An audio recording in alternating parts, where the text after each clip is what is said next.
Good morning, dear friends. मैं doctor Mahendra Saran.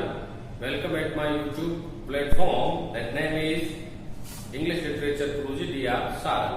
Dear student, आज हम इस वीडियो में जॉन मिल्टन के बहुत ही फेमस एक सोनेट पोएम है जिसका नाम है ऑन हिज 23rd बर्थडे. आज हम उसी पोएम को लेकर के इसमें चर्चा करेंगे जो मिल्टन ने 9 दिसंबर 1631 को उसने लिखा है, जो उसके जन्मदिन पर लिखी गई ये कविता है, जिसमें मिल्टन ने अपने 23 साल गुजर जाने पर जो उसको पीड़ा, जो दुख, जो अनुभव हुआ उसे लेकर के वो डिस्कस करता है.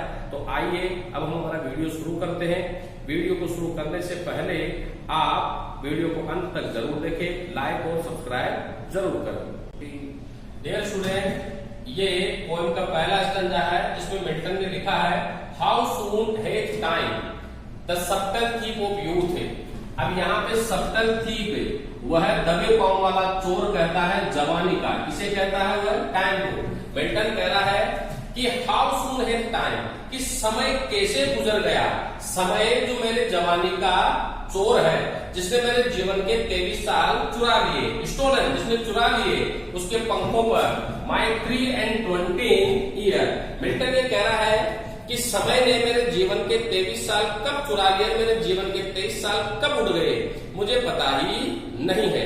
यानी कि मिल्टन जीवन के 23 साल में कुछ नहीं कर पाने पर वो दुखी है. वो महसूस कर रहा है कि I could not get any kind of success in the age of 23. I am still unsuccess. उसे लेकर के वह दुखी है.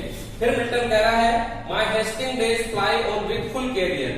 माई हेस्टिंग डेज, वो ये कह रहा है कि मेरे जो दिन मेरा कैरियर बनाने वाले थे. हेस्टिंग डेज का मतलब मेरे दिन जो अच्छे थे, जिसमें मैं अपना कैरियर बना सकता था, ऑन फुल कैरियर, जिसमें मैं मेरा पूरा कैरियर बना सकता था, वो समय फ्लाई उड़ गया है. यानी कि जिस समय में कुछ कर सकता था अब वो समय गुजर चुका है.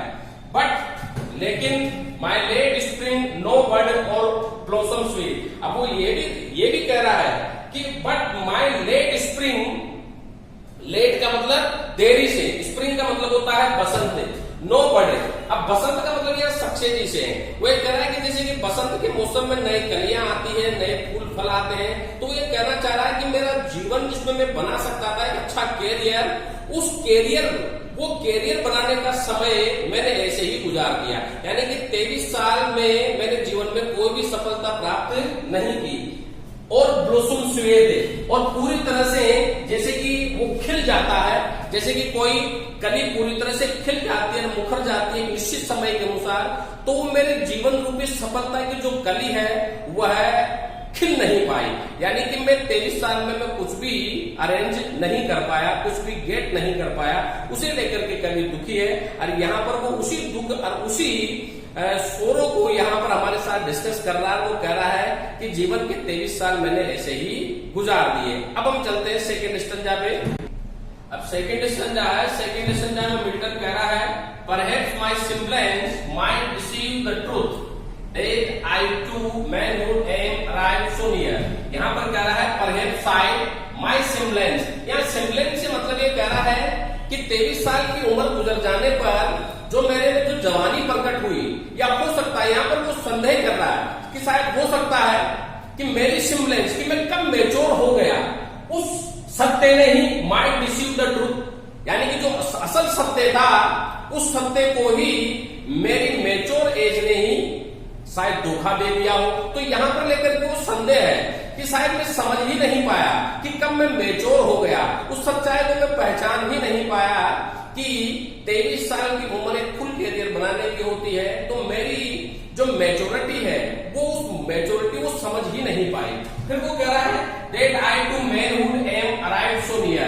नियर का मतलब पास में, अराउंड में पहुंचना, कि मैं कब जवानी के नजदीक पहुंच गया मुझे पता ही नहीं चला. यानी कि 23 साल में वह परिपक्व रूप से एक मैनहुड की एज तक पहुंच चुका था, पूरा जवान हो चुका था.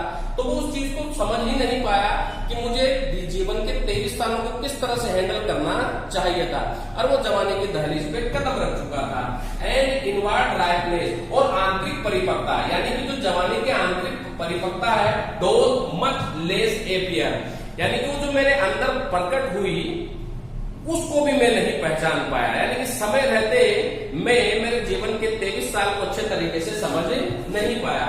There's some more timely happy spirit interested, यानी कि वो समय जीवन का 23 साल जो मेरी आत्मा को खुश बनाकर रखता, उस समय को जो मेरे लिए बहुत ही लाभदायक था, मैं उस समय का सही सदुपयोग नहीं कर पाया और मैं जीवन में वो सफलता प्राप्त नहीं कर पाया 23 साल में जो मुझे प्राप्त करनी चाहिए। इसे लेकर के इस संज्ञा में कवि जो मिल्टन है वो कल्पना करता है, वो सोचता है कि शायद मेरे जवानी ने ही मुझे कहीं धोखा न दे दिया हो।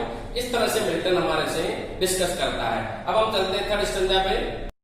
मिल्टन थर्ड स्टैंजा में कह रहा है yet be it less or more or soon or slow।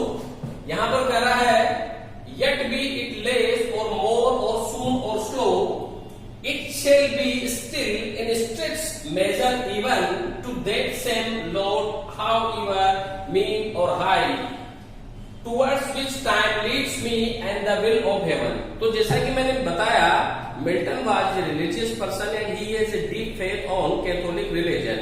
According to Milton, he used to say God is the person who created us and without God wish any person cannot get success। If a person wants to get success in his life, तो it depended on God wish। तो इस संज्ञा में Milton ने हमें यही समझाया है। वो कह रहा है कि yet be it less or more or soon or slow, कोई जीवन में जल्दी सफलता प्राप्त करता है, कोई धीरे सफलता प्राप्त करता है। It shall be still in strict measure even, और ये व्यक्ति पे डिपेंड करता है कि वो अपने जीवन को नापे और अपने जीवन को नाप तोड़ने के बाद ही वो ये डिस्कस करे कि उसे किस सफलता पर पहुंचना है और उसे क्या करना है। यह व्यक्ति के ऊपर खुद डिपेंड करता है एंड और यही करके व्यक्ति जो है वो प्रयास करता है। अब जो अत्यधिक प्रयास करता है वो सफल हो जाता है, जो पूर्ण रूप से प्रयास नहीं कर पाता वो सफल नहीं हो पाता। तो मिल्टन ने हमें यही कहा है, to that same lord however mean or high, towards which time leads me and the will of heaven. यहाँ पर मिल्टन कह रहा है कि समय जिधर मुझे बढ़ाता गया मैं उधर ही चलता गया, and the will of haven. और अंत में वो ये कहना चाह रहा है कि व्यक्ति की सफलता और असफलता ईश्वर के आशीर्वाद पर निर्भर है। व्यक्ति चाहे कितना ही प्रयास कर ले, कितना ही कुछ क्यों न कर ले, जब तक ईश्वर की इच्छा नहीं होगी तब तक वो जीवन में सफलता प्राप्त नहीं कर सकता। तो अंत में इस संज्ञा में वो अपने आप को आसान्वित करता हुआ प्रतीत होता है कि व्यक्ति चाहे कितना ही प्रयास क्यों न कर ले, व्यक्ति की सफलता असफलता ईश्वर पर निर्भर करती है। There is the will of heaven. लास्ट में लिखा है इसके कपलेट में, all is if I have grace to use it so, यानी कि प्रत्येक व्यक्ति जिसके ऊपर ईश्वर का आशीर्वाद है, ग्रेस का मतलब आशीर्वाद, दया, वही व्यक्ति जीवन में सफलता प्राप्त कर पाएगा। As even in my great task master eye, क्योंकि प्रत्येक व्यक्ति की सफलता और असफलता ईश्वर की निगरानी में रहती है। ईश्वर हमेशा हमारे ऊपर निगरानी रखता है। कौन व्यक्ति सफल होगा, कौन व्यक्ति असफल होगा, वो ईश्वर पर निर्भर करता है, क्योंकि ईश्वर ने हमारी रचना करी है। तो dear student, on his 23rd birthday is really a great sonnet which was composed by John Milton on his birthday 9th December 1631. In the poem, John Milton is really painful and sorrowful because he has spent 23 years age without any success. But he want to get some kind of success.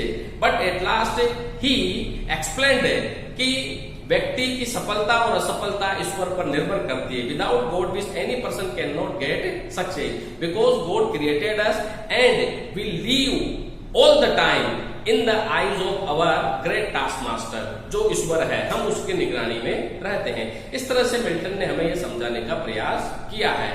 Dear student, I hope video आपको पसंद आया होगा। आप इसे like और subscribe जरूर करें। Thank you very much.